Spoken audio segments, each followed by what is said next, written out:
وبركاته. وعليكم السلام ورحمة الله وبركاته. الحمد لله رب العالمين، وبه نستعين، نحمده ونستعينه ونستهديه ونستغفره، ونعوذ بالله من شرور أنفسنا ومن سيئات أعمالنا. من يهده الله فلا مضل له، ومن يضلله فلا هادي له. أشهد أن لا إله إلا الله، وأشهد أن سيدنا محمدا عبده ورسوله. اللهم صل وسلم على سيدنا محمد وعلى آله وأصحابه ومن تبعهم بإحسان إلى يوم الدين. سبحانك لا علم لنا إلا ما علمتنا إنك أنت العليم الحكيم. رب اشرح لي صدري ويسر لي أمري واحلل عقدة من لساني يفقه قولي.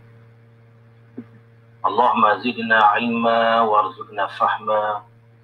اللهم رب يسر ولا تعسر وتمم بالخير، ولا حول ولا قوة إلا بالله العلي العظيم.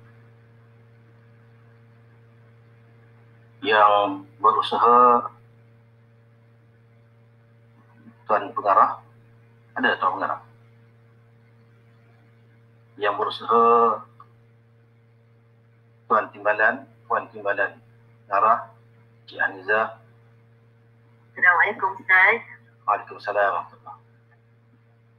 Yang dihormati ketua-ketua jabatan, ketua-ketua unit,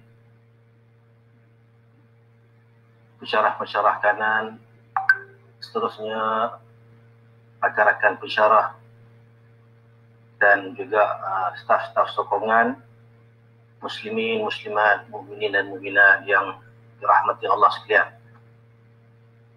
Pertamanya, alhamdulillah, kita bersyukur kehadrat Allah SWT pada pagi Jumaat yang penuh kemuliaan dan keberkatan ini, kita masih dipanjangkan umur oleh Allah SWT untuk menikmati kehidupan kita pada pagi ini.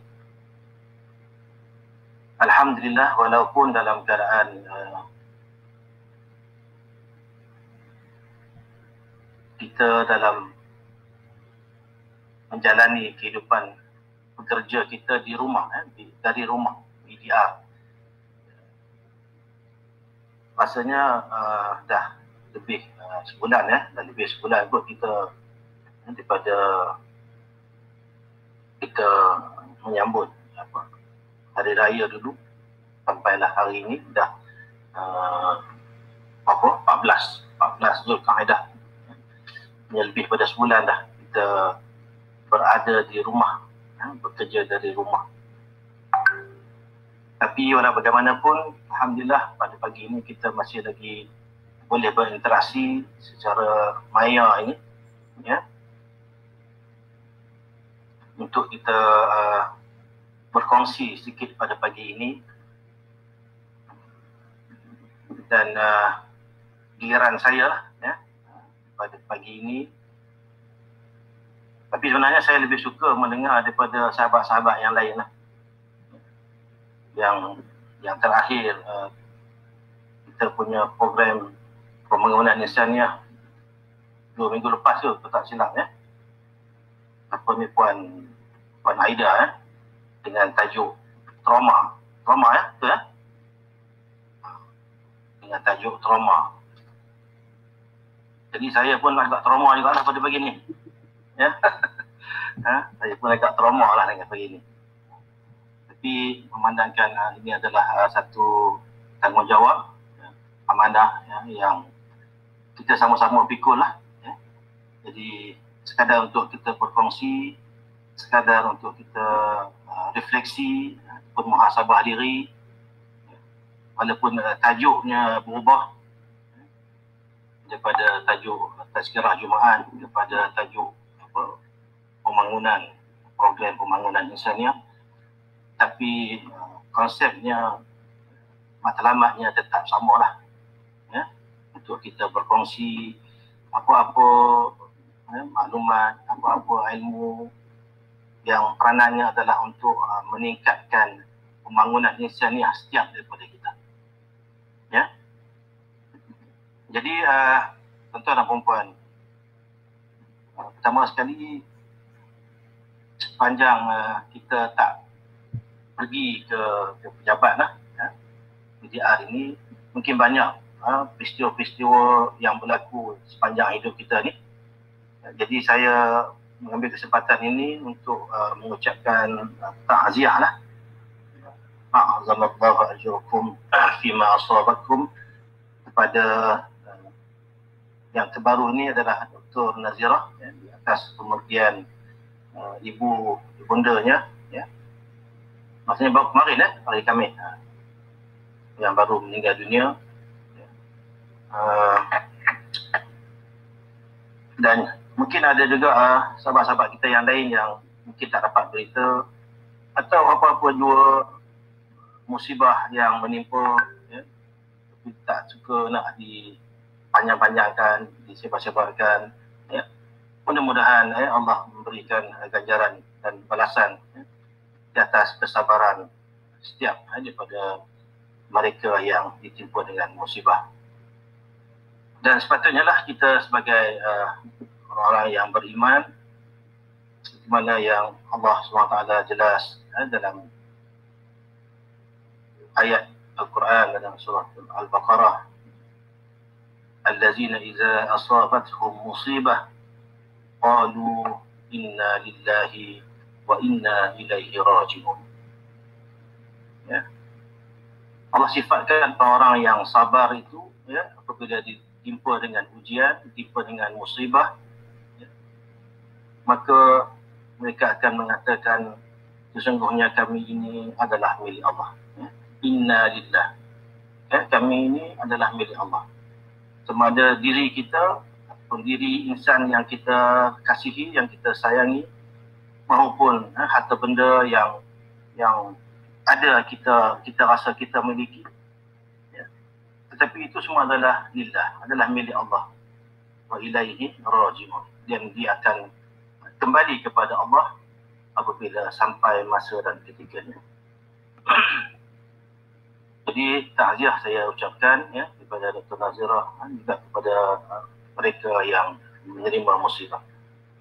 Dan juga saya mengambil kesempatan ini untuk mengucapkan tahniah dan syabas jugalah, ya, kepada sahabat-sahabat yang menerima nikmat, ya, nikmat, ya, nikmat hari lahir, menyambut hari lahir, wala ya, sana alwah, selamat hari lahir lah pada yang menyambut hari lahir hari ini, hari kemarin dan sebelum-sebelumnya.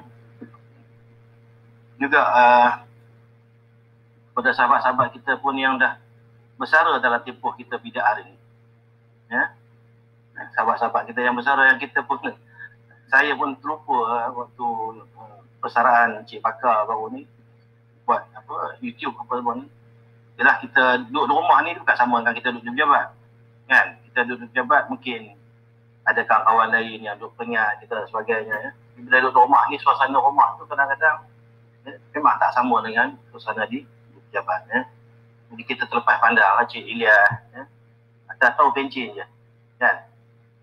Jadi kita pun dalam BDR ini pun kita semi pencin juga lah, semi bersara juga lah, kan. Dah pada tahun lepas lagi, ya. Jadi saat kita pergi pejabat, saat kita duduk di rumah, ya. Jadi ke arah itulah semua kita, ya. Ke arah itu semua kita, ya. Baik, seterusnya kita masuk kepada tajuk kita pada pagi ini. Saya memilih tajuk persoalan iman dan kehidupan. Tapi yang jelasnya, tuan-tuan dan puan, ya, masuk rakan-rakan, ya, sahabat-sahabat yang non-Muslim, ya. Yang pastinya bukan pagi ini saya nak bawa kuliah agama, ya. Saya bukan nak buat kuliah agama, ya. Tapi adalah program pembangunan insaniah. Dan dalam Islam tu memanglah persoalan yang paling penting, persoalan yang paling penting, yang paling utama dalam kehidupan adalah persoalan iman. Persoalan iman. Kita bolehlah kita nak kaitkan ataupun kita sebutkan yang dikatakan iman itu yang merujuk kepada kepercayaan ataupun keyakinan. Ya, bila sebut iman tu dia asal dia perkataan Arab kan. Jadi bila sebut iman tu macam orang takut sikit lah kan. Ya, iman apa sebut iman ni apa kan? Iman tu adalah keyakinan. Iman tu adalah kepercayaan. Ya. Dan kalau kita tengok ya dalam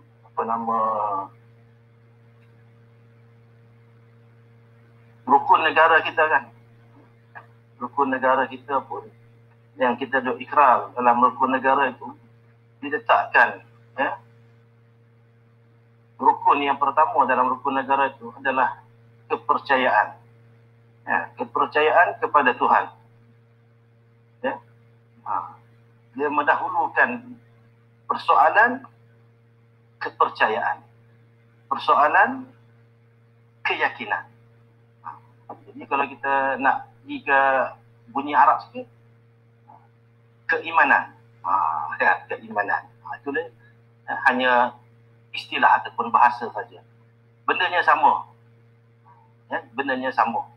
Apa yang kita nak kongsikan ini adalah yang sekitar apa yang kita percaya, apa yang kita yakin.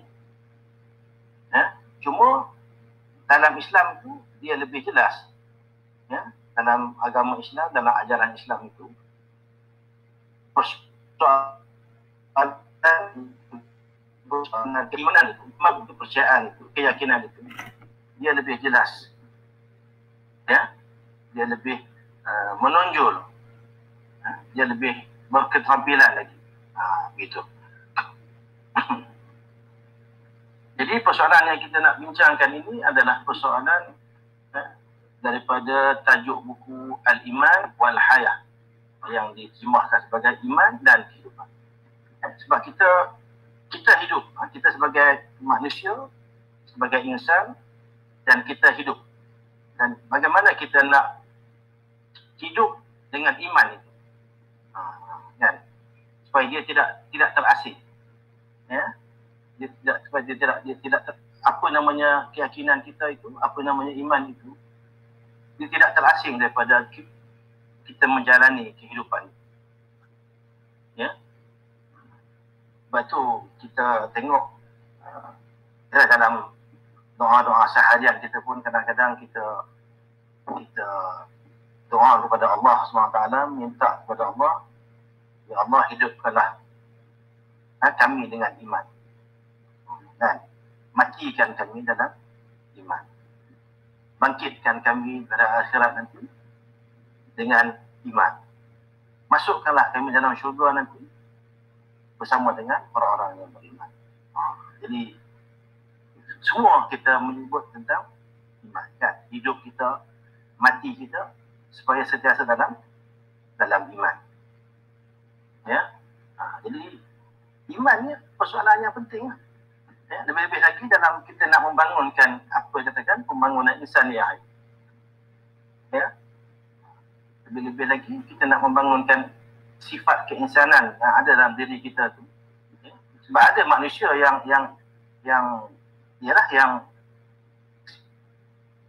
jasad ni manusia, tetapi dia tidak ada peri kemanusiaan. Ada, kan?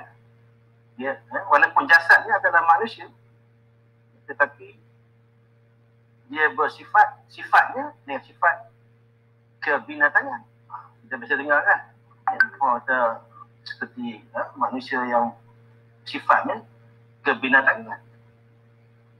Ya, jasadnya manusia, tetapi dia boleh bersifat dengan sifat kesyaitanan. Kan? Walaupun jasadnya manusia, tapi sifatnya sifat syaitan. Ada je. Ya, tetapi kita cuba nak membina keinsaniah itu. Insaniah pula. Jadi apa dia punya dia punya sumbernya, dia punya boosternya itu, kekuatannya itu ialah pada iman. Ya, pada iman. Baik, kalau kita tengok kepada sirah, kita tengok kepada sirah Nabi sallallahu alaihi wasallam. Ya. Sebab kita dalam nak sebut persoalan-persoalan yang menyentuh tentang persoalan khususnya tentang iman ini, ya, kita akan balik merujuk kepada sirah. Supaya dia benda tu dah berlaku, dah jelas, kan? Kita lihat bagaimana baginda Nabi SAW 13 tahun di Mekah. Nabi 13 tahun di Mekah diutuskan kepada satu masyarakat, satu kelompok masyarakat, kelompok manusia yang disebut sebagai jahiliyah.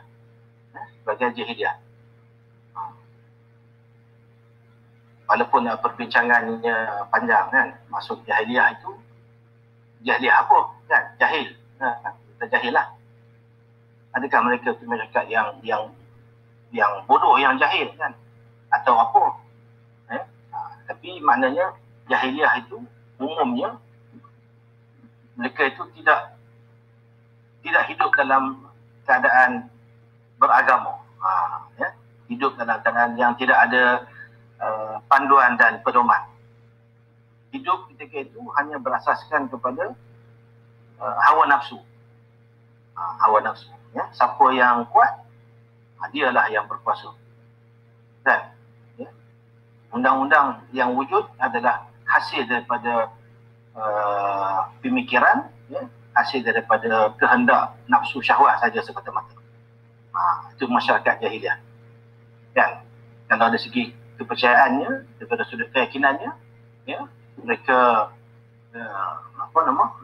menyembah banyak Tuhan, kan, banyak berhala-berhala yang ada di Mekah, ya, khususnya di sekitar Kaabah ketika itu. Jadi perkara yang pertama dan utama yang dibawa oleh Nabi SAW, ya, untuk merubah, ya, untuk membangunkan insaniah masyarakat ketika itu ialah persoalan tentang iman, tentang akidah, tentang tauhid. Maknanya nak mengenalkan manusia dengan Tuhan. Dan manusia dengan Tuhan. Sebab apa? Sebab fitrah bertuhan ini adalah satu fitrah yang Allah campakkan. Tuhan telah campakkan dalam setiap diri manusia. Tak kira lah sama ada dia Muslim ataupun yang bukan Muslim. Ya. Fitrah beragama itu fitrah merasakan adanya satu kuasa, ya, Tuhan itu telah ada dalam setiap diri manusia. Kan? Ya. Cuma ya, syaitan dan sebagainya lah, ya, yang telah menyesatkan manusia daripada jalan yang lurus, ya, daripada fitrah manusia. Jadi baginda Nabi SAW sebagai Rasul, sebagai Nabi yang terakhir yang diutuskan oleh Allah SWT kepada seluruh umat manusia. Ya, seluruh umat manusia. Jadi benda itu kena jelas bahawa risalah Islam yang dibawa oleh Nabi SAW bukan untuk orang Islam saja. Ya, persoalan iman, persoalan Islam bukan untuk orang Islam saja. Dia adalah untuk semua manusia. Ya. Sebab Nabi SAW diutuskan untuk semua manusia sampai hari kiamat. Bukan untuk orang Arab saja. Ya, walaupun turunnya mula-mula tu untuk orang Arab, ya, tapi akhirnya Islam tu telah disebarkan. Dan memang itulah, ya, kehendak daripada Allah SWT, ya, supaya risalah Islam, risalah iman itu disampaikan, ya, kepada seluruh manusia, supaya manusia tahu, ya, Ya. Masalahnya sekarang ni, ya, orang Islam sendiri pun, ya, orang Islam yang mengaku Islam sendiri pun, mereka pun tak tahu, mereka pun tak faham, mereka pun tak begitu jelas, ya, tentang gambaran Islam yang sebenar. tentang amalan-amalan Islam yang sebenar. Itu persoalan dia. Okay? Jadi itulah yang nak dibawa oleh penulis buku ini, ya, Profesor Syekh Dr. Yusuf Al-Qaradawi, yang alhamdulillah masih lagi, ya, hidup lagi, ya, hafizahullah, ya, Allah pelihara dia. Katanya baru-baru ni dia kena COVID baru ni, ya. Mudah-mudahan Allah beri kesembuhan kepada dia, ya. Umur ni pun dah lanjut dah, ya. Dah nak mencapai 90 dah umur ni, ya. Jadi itulah yang nak disampaikan, itulah yang nak cuba nak dikongsikan, ya, tentang tajuk iman dan kehidupan ini, ya. Jadi bayangkan, ya, 13 tahun, ya, baginda Nabi membina iman ini, membina akidah ini, ya, membina keyakinan, kepercayaan, khususnya kepada Allah yang Maha Esa lah, ya, mengenalkan manusia kepada Allah yang Maha Esa sebagai Rabbul Alamin, ya, pencipta, pentadbir kepada alam, ya, yang kita duduk sekarang, yang kita menikmati segala-galanya, kan? Yang kita menikmati segala-galanya datang daripada mana? Ya, datangnya daripada Tuhan pencipta alam, iaitu Allah Subhanahu Wa Taala. Dan itu yang dibawa, ya, itu yang nak diperkenalkan. Sebab itu adalah merupakan sumber, itulah merupakan kepada booster, untuk kita membina, membangunkan sifat-sifat insaniah itu, ya, sifat-sifat insaniah itu. Dan barulah, ya, dah terbina 13 tahun itu, ya, jadi bukan sedikit masa yang diambil, ya, 13 tahun, ya, baginda berada di Mekah dalam keadaan, ya, tertekan, terseksa, ya, terpulau, ya, segala-galanya berlaku di Mekah. Tapi itulah, ya, kesan daripada kekuatan kepercayaan, kekuatan keyakinan, kekuatan iman yang dibina oleh baginda Nabi SAW itu kepada para sahabat khususnya, ya, mereka dapat bertahan, ya, selama 13 tahun. Sebab itu ayat-ayat Quran pun, ya, yang turun sepanjang 13 tahun sebelum Nabi SAW berhijrah ke Madinah adalah merupakan ayat-ayat yang pendek-pendek, ya, yang banyak menyentuh tentang persoalan ini, persoalan iman, ya.